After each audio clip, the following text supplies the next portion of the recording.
जगह। अब हम कन्फाइंड स्पेस के सेफ्टी के बारे में देखेंगे।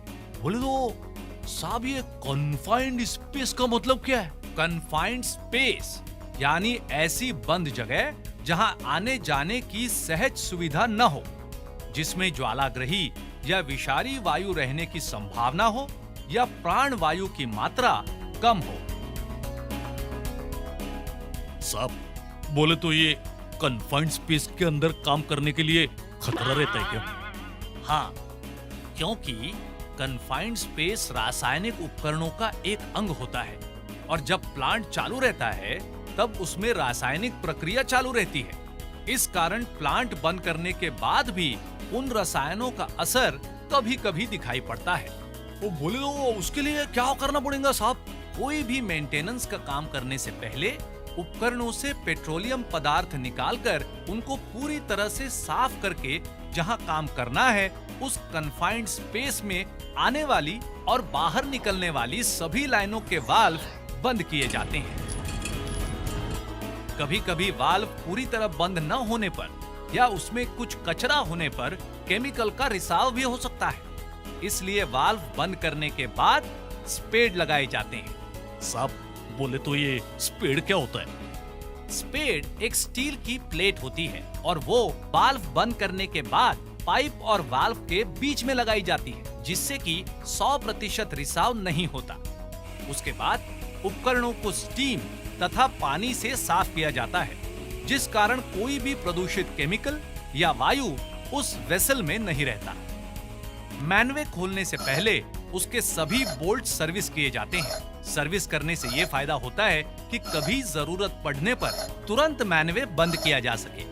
मैनवे खोलने पर उसको तुरंत बोर्ड लगाया जाता है, अनसेफ टू एंटर, क्योंकि कोई भी गलती से उस मैनवे के जरिए वेसल के अंदर जाने की कोशिश ना करें। मैनवे खोलने पर 3 प्रकार के टेस्ट किए जाते हैं। ज्वलनशीलता टेस्ट।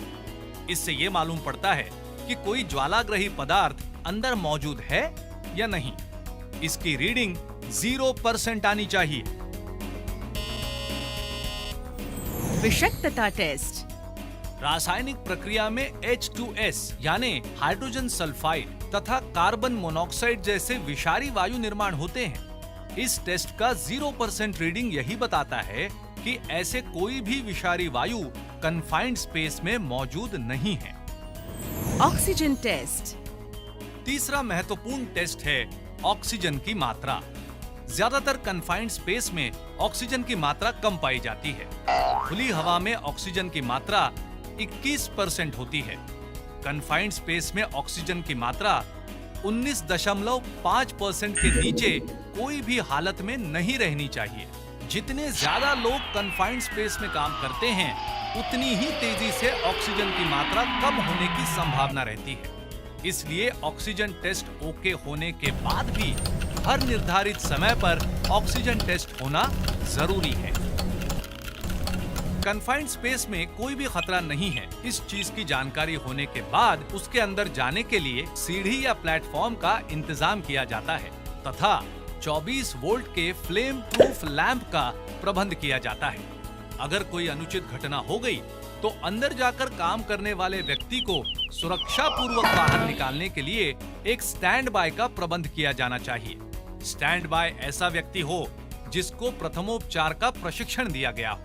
कन्फाइंड स्पेस में काम करने की अनुमति देने से पहले ये जरूर देखा जाता है कि किस तरह से सुरक्षा उपकरण अंदर काम करने वाले व्यक्ति को दिए गए हैं। जब एग्जॉस्ट सिस्टम या एसी ब्लोअर का प्रबंध किया जाता है तो श्वसन उपकरणों की जरूरत नहीं होती तथा किसी भी तरह की एग्जॉस्ट सिस्टम कन्फाइंड स्पेस में मौजूद ना हो तो बाहर से शुद्ध हवा देने वाले मास्क अंदर काम करने वाले व्यक्ति को देना जरूरी होता है। ऐसे मास्क स्टैंड बाय व्यक्ति को भी देना जरूरी है।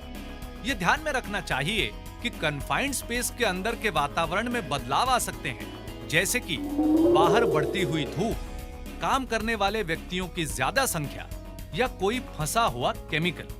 ऐसी स्थिति में ऑक्सीजन की मात्रा में फर्क पड़ सकता है और इसलिए हर थोड़े निर्धारित समय के बाद अंदर के वातावरण की जांच करना जरूरी है। स्टैंड बाय का यह भी कर्तव्य है कि हर अंदर जाने वाले और बाहर आने वाले व्यक्ति का नाम और समय रजिस्टर में दर्ज करें। स्टैंड बाय व्यक्ति कंपनी की इमरजेंसी रिस्पांस तथा रेस्क्यू ऑपरेशन से परिचित हो तथा वॉकी टॉकी जैसे उपकरणों द्वारा वो अंदर काम करने वाले व्यक्ति के साथ संपर्क में हो। अगर अंदर काम करने वाले व्यक्ति किसी भी कारण से अंदर फंस गए हों या आसानी से बाहर नहीं आ सकते हों, तो स्टैंड बाय को लाइफलाइन के द्वारा उस व्यक्ति को बाहर लाने में मदद करनी चाहिए। इन सभी चीजों का अभ्यास करके व्यक्ति को कन्फाइंड स्पेस के अंदर जाने की अनुमति दी जाती है।